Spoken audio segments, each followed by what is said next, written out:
r/rules horror. Posted by u/loose_wishbone_7095.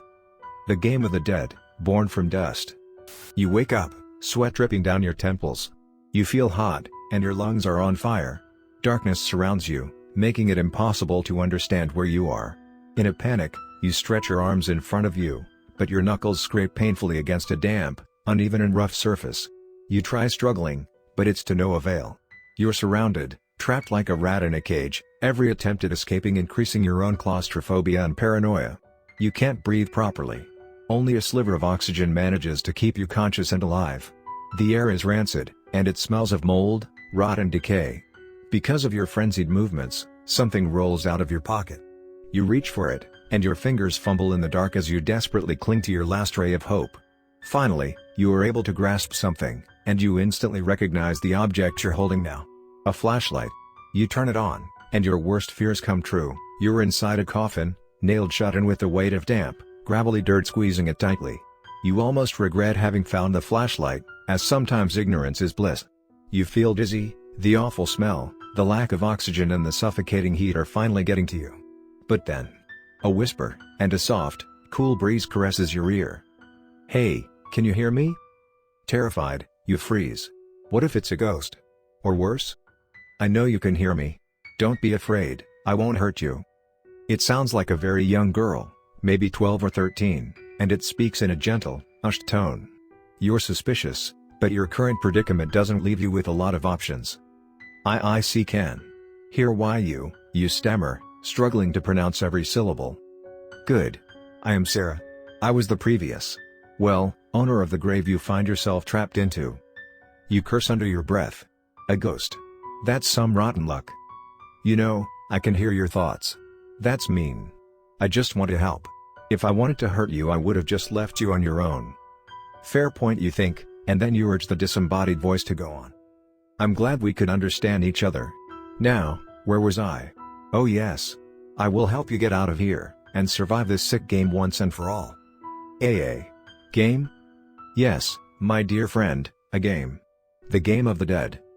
Am I dead? Sarah falls silent for a moment, and you can almost hear her mumble to herself. "Well, I can't really say. Yes and no, I suppose. You're not dead right now, but you're not even alive. So, like SCH Schrodinger's sea cat? A cat? I've got no idea what cats have to do with your current predicament, nor who this Schrodinger fellow is. Is that some kind of joke?" You heave a defeated sigh. It seems like that your dollar store version of Casper the Friendly Ghost is really just what she sounds like, a little girl. Unfortunately, the lack of oxygen is starting to affect your mind severely, and you instinctively scratch the lid of the coffin as you gasp for air.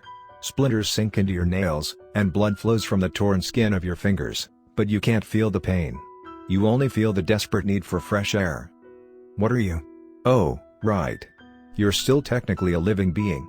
Sorry, I've got used to my condition." The same cold breeze blows from apparently nowhere, refreshing you and giving you a much-needed breather. Literally. Your mind clears a little, and you're finally able to really appreciate what kind of fucked up situation you got into. "Why are you helping me?"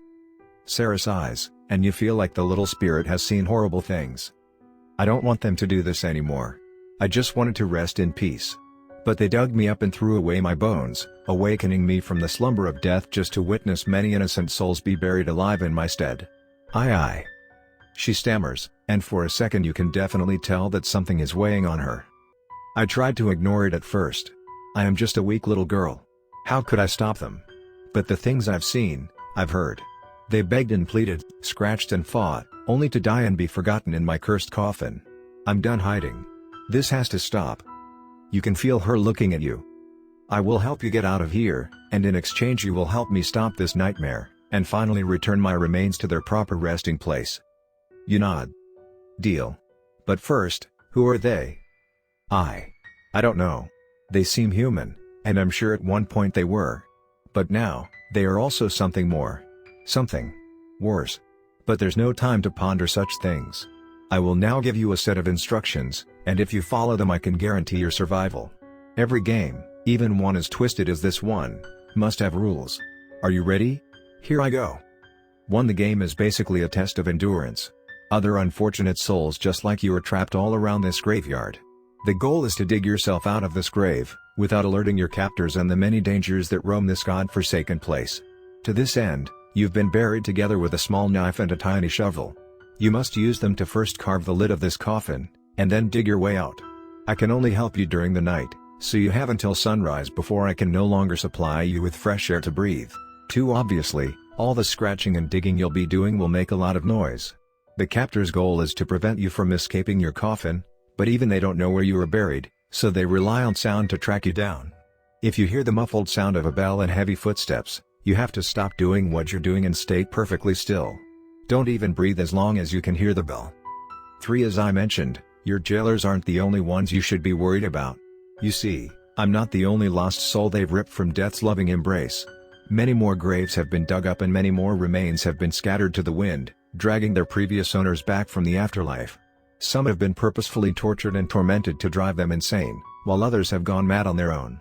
If you hear piercing wails, angry howls or frenetic scratching on your coffin lid, stop what you're doing and turn off your flashlight. I will then give you a set of instructions to carve some small runes on the sides of this coffin. Do so as quietly and as quickly as you can. The runes will fend them off. For a while. You'll be safe as long as the runes glow white, and you can even keep working on your escape. Once they start flickering, they're about to run out of power. When they finally dim and stop glowing, you'll be in danger again should you hear the aforementioned sounds. You will then have to carve a different set of runes, and so on and so forth. 4. Some aren't poor damned souls forced into madness. Some evil, revolting spirits actually chose to serve the jailers. They are more dangerous than the regular ghosts, because the runes won't work on them, their mind is too strong and won't be fooled that easily. Once again, stay still. You will feel a rugged breath on your neck, and coarse and sharp nails will cut your chest. It doesn't matter how much it hurts. Don't scream and don't make any other noise. Wait for the right moment to strike. Eventually, they will give in to their bloodlust and you will feel their slimy, putrid tongue licking your throat. In that moment, open your eyes and stare them down, no matter how terrible their visage may appear to be. Quickly follow it up by turning on the flashlight. Your sudden reaction and the blinding, searing light will scare them away. They won't even have time to double-check where you are, so they'll have trouble finding you again. 5. There's one last entity you should know about, the Collector. He's not only a danger but also an opportunity. Not a strictly evil entity, as his name implies he loves to search for trinkets to collect. While you dig your way out of here, you might find some strange coins. Keep them close, for they are a useful currency to purchase information from the Collector. You will know he's coming because you will hear a crow cawking in the distance. That's his business card, if you will. In exchange for various amounts of strange coins he will offer insight on the position and status of the other threats of the graveyard. If however his coming should find you unprepared, he will be much more dangerous. You see, he is a greedy beast, and he will try to take from you the only thing that has some worth in his eyes, your soul. As soon as you hear the crow, recite loud and clear the following phrase in the name of the Nine: grant me mercy and take my vow instead. He will leave you alone, but he also will demand payment the next time you meet. You can't save yourself with this method if you are already indebted to him, so keep an eye out for any shining thing that may be hidden under the dirt and mud. Sarah stops talking, and you silently review all this new information in your mind. That's it? Yes, this is all I've managed to gather. There are no other hostile creatures in the graveyard, at least not that I know of. I will give you a small silver bell, ring it once you're out of here to let me know when you're ready to start the next phase. There is more than one? Sarah giggles. Of course, silly. If it was this easy, you wouldn't need my help. Not that it is easy in any way, shape or form, mind you. You sigh. You're already lucky enough to have found someone willing to help. Filled with a new determination to survive at all costs, you stab the small blade of your knife into the mushy wood of the coffin. Your ascent from darkness begins.